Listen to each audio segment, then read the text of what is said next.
James and the Bootlace.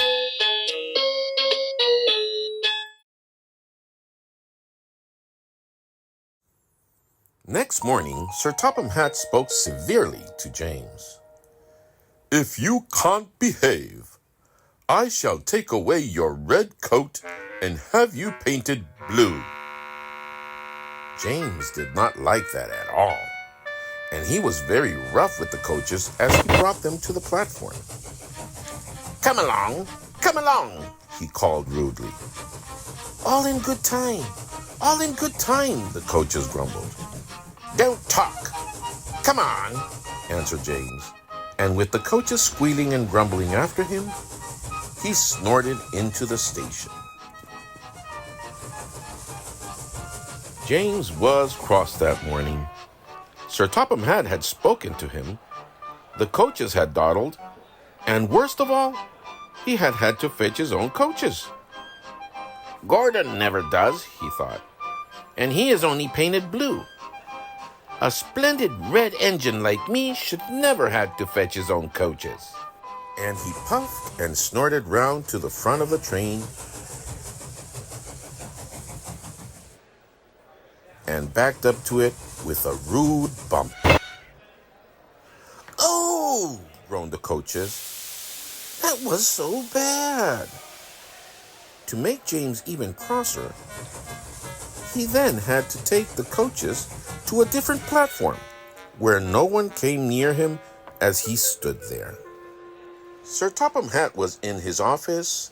The station master was at the other end of the train with the guard, and even the little boys stood a long way off. James felt lonely. "I'll show them," he said to himself. "They think Gordon is the only engine who can pull coaches." And as soon as the guard's whistle blew, he started off with a tremendous jerk. Come on, he puffed. And the coaches, squeaking and groaning in protest, clattered over the switches onto the open line. Hurry, puffed James. You're going too fast, said the coaches. And indeed they were going so fast that they swayed from side to side. James laughed and tried to go faster, but the coaches wouldn't let him. We're going to stop,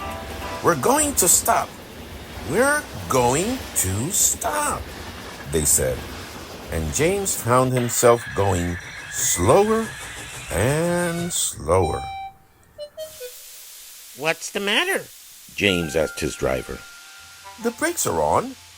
Leak in the pipe, most likely. You've banged the coaches enough to make a leak in anything. The guard and the driver got down and looked at the brake pipes all along the train. At last, they found a hole where rough treatment had made a joint work loose. How shall we mend it? Said the guard. James' driver thought for a moment. We'll do it with newspaper and leather bootlace. Well, where is the bootlace coming from? Asked the guard. We haven't got one.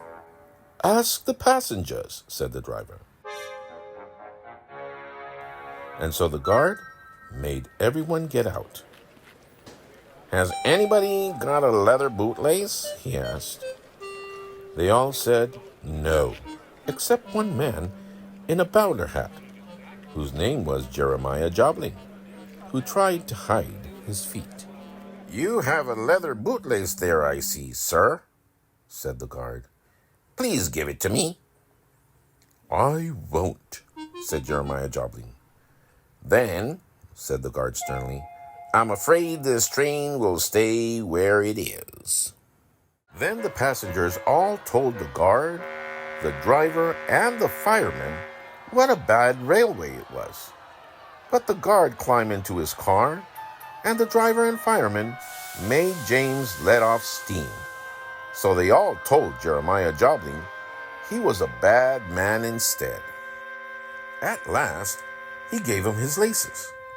The driver tied a pad of newspaper tightly round the hole and James was able to pull the train. But he was a sadder and a wiser James, and took care never to bump coaches again.